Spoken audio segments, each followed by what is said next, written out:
ብዙሓት ሰባት ውድቀት ስለ ዝፈርሑ ስጉምተ ይወስዱን ሱቕ ምባል ድማ ይመርጹ። ዝተፈላለዩ ምኽንያታት ብምፍጣርን ብምድርዳርን ዋላ ሓደ ነገር ከይገበሩ ምጽናሕ ምርጫኦም ይገብርዎ። ፈቲንካ ናብ ዓወት መንገዲ ሓደ ስጉምቲ ካብ ምጅማር ንላዕሊ ውድቀት እንተደኣ ገይረ ዝብል ሓሳብ ዓብዪ ተጽዕኖ ኮይኑ ይረአዮም። ናይ ካልኦት ሰባት ነቐፌታ ኣፈውፂኡ ዝዛረብ ዘሎ ይመስል ኣብ ቅድሚ ሰባት ወይ ድማ ጎደና ስራሕ ንኸይሰርሑ ይሃድሙ። ገሊኦም ድማ ካብ ውሽጢ ገዛ መውፅኡ ንደገ ዘብቅዕ እኹል ፍልጠት እናሃለዎም ብዘይ ዓርሰ ምትእምማን ሕፅረት ሰልፍ ኮንፊደንስ ዝበሃል ሕማም ይተሓዙ። በቲ ሓደ ወገን ድማ ፍጹምነት ወይ ከዓ ፐርፌክሽኒዝም ክሳዕ ዝላበሱ ካብ ዓቕን ንላዕሊ ምሕሳብን ምጭናቕን ዘይበጽሕ ተስፋ ይጽበዩ። ካብ ኩሉ እቲ ዝኸፍአ ድማ ግዝያዊ ምቸት ወይ ከዓ ኮምፎርት ዞን ዝበሃል ሓደገኛ ልማድ እዩ። ካብ ድቃስኩም ተሱ ሎሚ ገለ ስራሕ ክጅምሩ ኢኹም እናበልኩ ናይ ሓሶት መተባብዒ ሞቲቬሽን ክህበኩም ይኾንኩን መጽአ። ነገር ግን ሓደ ሓቂ ክነግረኩም ፈቱ። ክሳዕ ሕጂ ነቶም መብላዕሊ ዝጠቐስክዎም ምኽንያታት እናደርደርኩም እንተደኣ ሃሊኹም ዝተዋሃበኩም ዕድላት ብግቡእ እናተመንጠልኩም ኢኹም ዘለኹም። ክቡራት ተኸታተልትና ኣብ ናይ ሎሚ ቪድዮና ካብ 80 ሚእታዊ ንላዕሊ ዝኾኑ ናይ ዓለምና ሰባት ዘጋጠሞምን ከይፈለጥዎ ድማ ዓርሰ ምትእምማኖም ዝጎደለሉ ዘይረአዩ ዝመስሉ ሕማቓት ልምድታት ክንርኢና። ነዚ ቪድዮ ላይክ እና ሼር ብምግባር ምጅማርኩም ፍቕርኹምን ምሕዝነትኩም ነርእዩ። ክሳዕ መወዳእታ ክትከታተሉና ብኽብሪ ንዕድም። ኣሜሪካዊ ተፃዋታይ ባስኬትቦል ማይክል ጆርዳን ኣብ ሓደ ወቕቲ ክዛረብ ከሎ ኣብዚ ደረጃ ዝቕድሚ በጻሒ ካብ 9,000 ግዜ ንላዕሊ ኩዕሶታት ስሒተ ኣለኹ ክብል ተሰሚዑ እዩ። ታሪኽ ዓወት ማይክል ጆርዳን ድማ መብዛሕትኩም ትፈልጥዎ ኢኹም ኢለ ይሓስብ። ሕጂ ኣብዚ ሓደ ሕቶ ክሓተኩም፣ ዋላ ሓደ ነገር ከይገበርኩም ኩሉ ዕድላት ምኽሳር ዶ ይሓይሽ ወይስ ፈቲንኩም ውድቀትኩም ምግጣም? እዚ ሕቶ እዚ ንዓኹም ክገድፈልኩም። እስኪ ንሓፂር እዋን ብትዝታና ኣብ ናይ ቁልዕነት እዋንኩም ክወስደኩም። ናይ ኤሌመንተሪ ወይ ከዓ ናይ ላዕለዋይ ብርኪ ሃይስኩል ተምሃሮ ከለኹም ኣብ ክፍሊ ኣብ ወንበር ተቐሚጥኩም እቲ መምህር ኣብ ቅድሚኹም ከምህርን ከሎ ብጽሞና ትከታተሉ ነርኩም ክትኮኑ ትኽእሉ ኢኹም። ምናልባት እውን እቲ መምህር ብግቡእ ይርድአኩም ይነብር ይኸውን። ድሕሪኡ ድማ እቲ መምህር ሕቶ ይሓትት፣ ንስኹም ድማ ናይቲ ሕቶ መልሲ ብግቡእ ትፈልጥዎ ኢኹም። ልክዕ ከም እትፈልጥዎ 100% ርግፀኛታት ኢኹም። ነገር ግን ብዝገርም ኩነታት ናይ ጥርጣረ ስምዒት ኣብ ኣእምሮኹም ይፍጠር። እንተተጋጊኸ ትኽክል እንተዘይኮይንኸ እናበልኩም ትጭነቑ፣ ብግቡእ ድማ ትሓስብሉ። ኢልኩም ኣብ ርእስኹም ብምግባር ትሕት ኢልኩም ነቲ መልሲ ካብ ምምላስ ትዕቀቡ። ድሕሪኡ ካልእ ተምሃራይ ኢዱ ኣውፅኡ እቲ መምህር ነቲ ተምሃራይ ዕድል ሂቦሞ ንሱ ድማ ነቲ ሕቶ ይምልሶ። ንስኻትኩም ክትምልስዎ ሓሲብኩም ዝነበርኩም ተመሳሳሊ መልሲ እዩ ዝምልስ። መልሱ ትኽክል እዩ። ትኽክል ጥራሕ ዘይኮነስ ካብ መምህር ናዕዳ ካብቶም ናይ ተምሃሮ ክፍሊ ድማ ጠቓዒት ይወሃቦ። ኣብዚ ትዕዘብዎ ዘለኩም ሓደ ነገር እቲ ተምሃራይ ሓቂ መልሲ ይምልስ ወይ ከዓ ይጋገ ናይ ምምላስ ወይ ከዓ ናይ ምፍሻል ድፍረት ነይርዎ። ሪስክ ናይ ምውሳድ ዓቕሚ ኣለዎ ማለት እዩ።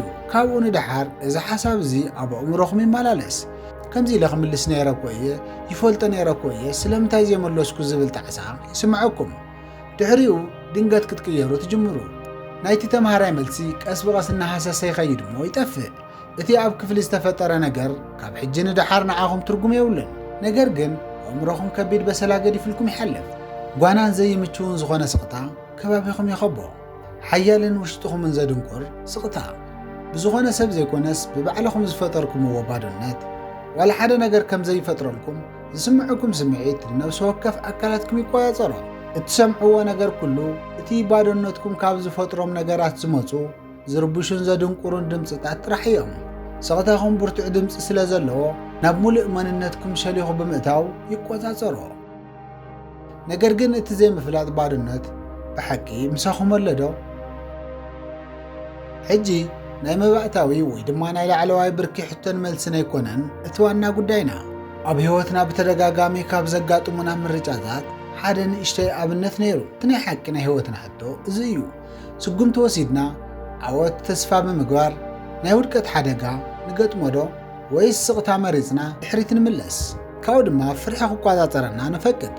እቲ ካልኣይ እንተደኣ ምርጫኻ ኮይኑ ኣዝዩ ዓሚቑን ዘሕዝንን ስቕታ ይፈጥር። ኣብ ዝኸድናዮ ዘበለ ምሳና ዝነብር ስቕታ፣ ንነፍሲ ወከፍ ናይ ሓቂ ኩርናዓኹም ዝሽፍን ስቕታ ሓደ መዓልቲ ተኣምር ተፈጢሩ ናይ ምትግባርን ናይ ምዝራብን ድፍረት ክሳዕ ትረኽቡ ምሳኹም ይነብር። እስኪ ንተዓዘብ። ሓደ ናይ እግሪ ኩዕሶ ጋንታ ኣብ ናይ ዋንጫ ፀወታ ብሓንቲ ሽቶ ጎል ተበሊፆም እናተመርሑ ዝተረፈ ውሕድ ግዜ እዩ። ምናልባት ውሕድ ደቃይቕ ወይ ድማ ሰከንድታት ጥራሕ ዕድሎም ጽቡቕ ከም ዘይኮነ ይፈልጡ እዮም። ካልእ ሽቶ ወይ ድማ ጎል ከምዝግቡ ዕድል ከም ዘይብሎም እውን ይፈልጡ እዮም። ኣብቲ እዋን እቲ ኣሰልጣኒ ቆራፅን ሓደገኛን ውሳነ ይውስን። ሙሉእ ስርሑ ናይ ባዕሉ ሽቶ ምክልኻል ዝኾነ ተፃዋታይ ማለት እውን ነቲ ሓለዋ ኣፍ ደገ በረኛ ናይ ባዕሉ ሽቶ ገዲፉ ኸይዱ ምስቶም መጥቃዕቲ ዝፍጹም መጥቃዕቲ ኮይኑ ኸጥቅዕ ይገብሮ። እዚ ማለት ድማ ናይ ባዕሎም መረብ ሽቶ ሙሉእ ብምሉእ ክፍቲ ይኸውን ማለት እዩ። እዚ ሓደገኛ ውሳነ እዩ። እወ ሓደገኛ ውሳነ እዩ፣ ግን ኣዝዩ ኣገዳሲ እዩ። ምክንያቱ እቲ ኣሰልጣኒ ሓደ ዓብዪ ሓቂ ተገንዚቡ ኣሎ። ዋላ ሓደ ነገር ተዘይገይሮም ከም ዝሽነፉ ኣሚኑ ኣሎ። ስለዚ ክሳዕ ክንደይ ናይ ሓደገኛ እንተኾነ እኳ ኣብታ ናይ መወዳእታ ቅፅበት ዘለዎም ኩሉ ክህቡ ይመርፁ። ምናልባት እዚ ሓደገኛ ሪስክ ወሲዶም ነቲ ፀወታ ማዕረን ተውፅኦም ኸ ካብኡ ድማ 30 ደቂቓ ተወሲኹ ነቲ ፀወታ ዓወት እንተምፀኸ ዝብል ሓሳብ ይሓስብ። ረእዩ ህይወት እውን ከምዚኣ እያ። መብዛሕትኡ ግዜ ኣብዚ ዓለም ክንነብር ከለና መወዳእታ ዘይብሉ ህይወት ኢንድለስ ላይፍ ዘለና ይመስለና እሞ ነቲ ናይ መዓልታዊ ናብራና ብስቕታ ንጓዓዞ። ጽባሕ ገብሮ እየ ሓደ መዓልቲ ክገብሮ እየ ድልው ክኸውን ከለኹ ክሰርሖ እየ ንብል። ነገር ግን እቲ ሓቂ ከምዘይኮነን ካባና ዋላ ሓደ ንዘለኣለም ዝኸውን ግዜ ዘለዎ የለን። ኣብቲ ዓብዪ ናይ መለኮት ወይ ድማ ናይ ዩኒቨርስ ሚዛን ኢን ዘ ግራንድ ስኬል ኦፍ ዘ ዩኒቨርስ ኣብ ነዊሕ ጉዕዞ ታሪክ ወዲ ሰብ ህይወትና ብዘግርም ኩነታት ሓፂር ምዃኑ ተረጋጊጹ እዩ። ልክዕ ከምቲ ሓንቲ መብረቕ ብልጭታ ንሕና ከምቲ ኣብ ሓደ ዓብዪ ዝጫደር ማዕበል ውሽጢ እትወድቕ ሓንቲ ነጠብጣብ ማይ ኢና። እቲ ሓፂርን ግዝያውን ብቐሊሉ ዝርሳዕ ናይ ህይወትና ናይ ፀወታ ሰዓት ካብ ዝተወለድናሉ መዓልቲ ጀሚሩ ክቖፅር ጀሚሩ ኣሎ። ንሕና እኳ እንተዘይተዓዘብናዮ ኩሉ ግዜ እንድሕሪት ከይበለ ናብ ቅድሚት ይግስግስ ኣሎ። እቲ ናይ መወዳእታ ፍሽካ መዓዝ ከም ዝንፋሕ ኣይንፈልጦን፣ ካባና ዋላ ሓደ ይፈልጦን። ስለዚ እዩ ድማ ጽባሕ ዘይኮነስ ሕጂ ስጉምቲ ክትወስዱ ዘለኩም። ስለምንታይ ኢኹም ናይ ህይወትኩም ሓላዊ ኣፍ ደገ በረኛ ወፂኡ ኸጥቅዕ ዘይትገብርዎ? ልክዕ ከም ተሰልጣኒ ኣብ ገለገለ ነገራት ግዜ ይውዳእ ከም ዘሎ ክትፈልጡ ከለኹም ሓደገኛ ወይ ዘፍርሕ እንተመሲሉ እኳ ስለምንታይ ወራእ ስጉምቲ ዘይትወስዱ? ኣብቲ ናይ ሓቂ መንነትኩም ዘለዎ ዓበይቲ ሕልምታትኩም ስለምንታይ ይቕተሉ? እቲ ዝሕዝን ሓቂ እዚ ዕድል እዚ ዳግማይ ዘይክምለስ ይኽእል እዩ። ካብኡ ድማ ፈቲነ እንተዝኸውን ነይረ ህይወተይ እንታይ ክትከውን መኻኣለት ነይራ ዝብል ጣዕሳ የንድደና። እቲ ውሩይ ጸሓፊ ማርክ ትዌን ከምዚ ይብል፣ ካብ ሎሚ 20 ዓመት ድሕሪኡ ዝገበርክምዎ ነገራት ዘይኮነስ ብዘይፈተንክምዎ ነገራት ክትጣዓሱ ኢኹም ይብል። ስለዚ ማርክ ትዌን ፍርሒ ኣወግዱ። ካብቲ ዝለመድክምዎ ናይ ምቸት ቀጠና ኮምፎርት ዘን ውፁ፣ ዕድላት ተጠቐሙ፣ ሓደሽቲ ቦታታት ዳህስሱ፣ ሕልምታትኩም ሰዓቡ፣ ሓደሽቲ ነገራት እውን ፈትኑ። ምናልባት ትወድቁ ትኽእሉ ኢኹም፣ ምናልባት ነገራት በቲ ዝደለኽሞ መንገዲ ክኸዱ እውን ይኽእሉ እዮም። ነገር ግን ዋላ ሓደ ነገር ከይገበርካ ስቕ ኢልካ ምጽናሕ ፈጺምካ ዘይምፍታን ኣብ ህይወትኩም እናተደጋገመ እንተኸይዱ ክፈተናኹም ካብ ትወድቅዎ ውድቀት ንላዕሊ ዝኸፍአ ውድቀት የጋጥመኩም ይብል። እስኪ ንሓፂር እዋን ሕሰቡ። ንስኻትኩም ሕጂ ኣብዛ መሬት ትነብሩሉ ዕድል ተኣምር ይመስለኩም? ነፍሲ ወከፍ ፍጻመ፣ ነፍሲ ወከፍ ውሳነ፣ ቅድሚ ዓመታት ናይ ክልተ ዋህይታት ምርኻብ ኩሉ ብትኽክል ተፈጺሙ ንስኻትኩም ክትፍጠሩ ዝተገበረ ዕድል እዩ። ብሓቂ ክገርመኩም ዝግባእ ነገር እዩ። ሕጂ ዕድለኛታት ኮይንኩም ካብ ዝተፈጠሩ ውሽጢ ኣለኹም፣ ተትንፍሱ እውን ኣለኹም። ኣብዚ ሰፊሕን ዝገርምን ዓለም ውሽጢ ብህይወት ኣለኹም። እዚ ክሳዕ ክንደይ ፍሉይ ክብርን ውህብተን ምዃኑ እናፈለጥኩም ሕጂ እውን ስቕታ ምናልባት ስለምንታይ ትመርፁ? ድምፅኹም፣ ሕልምኹም ከምኡውን ተግባርኩም ስለምንታይ ተዓግቱ? ብሓቂ ካብ ምንባር ሱቕ ኢልካ ብምህላው ጥራሕ ስለምንታይ ተዓግቡ? እዝናትኩም ህይወት ፍሉይ ኣጋጣሚ እዩ። ብዓብዪ ዝተዓደለ ውህብቶ እዩ። ናይ ምምርማር፣ ናይ ምፍጣር፣ ናይ ምፍሻል እሞ ድማ ደጊምካ ናይ ምትሳዕ ዕድል ሓቒፉ ቆሪብልኩም ኣሎ። ዝኾነ ሰብ ክሰርሖ ዘይኽእል መንገዲ ናትኩም ኣሰር ክትነብሩ ኣብዚ ብጥንቃቐን ብህድኣትን ምስማዕ ኣገዳሲ እዩ።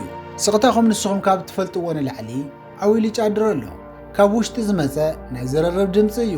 ዝበለፀ ነገር ናይ ምግባር ፃውዒት፣ ካብ ፍርሒ ወይ ድማ ካብ ጥርጣረ ሎሚ ንምልቓቕ ዝገብር እዩ። ትርጉም ዘለዎ ህይወት ክትነብሩ እምበር ስቕ ኢልኩም ክትነብሩ ኣይተፈጠርኩምን። ንኽትፍክሩን ንኽትሰናኸሉን ክትመሃርን ንኽትዓብዩን ንባዕልኹም ዕድል ክትህበለኩም። ስለዚህ ናትኩም ህይወት ክኸውን ዝግባእ ከምዚ እዩ ክብራት ተኸታተልትና ናይ ሎሚ ቪድዮና ዝመስል ነይሩ ነቲ ቪድዮ እንተዳኣ ፈቲኹምዎ ላይክ ብምግባር ደገፍኩም እዩ ኣብ ዝቕፅል ንዝፍነ ቪድዮ ብቐዳምነት ንኽበፅሐኩም ሳብስክራይብ ብምግባር ናይ ደወል ምልክት ብምዝጋጥ ቤተሰብ ኩኑ ኣብ ዘለኹም ሰላም ኩኑለይ ቻው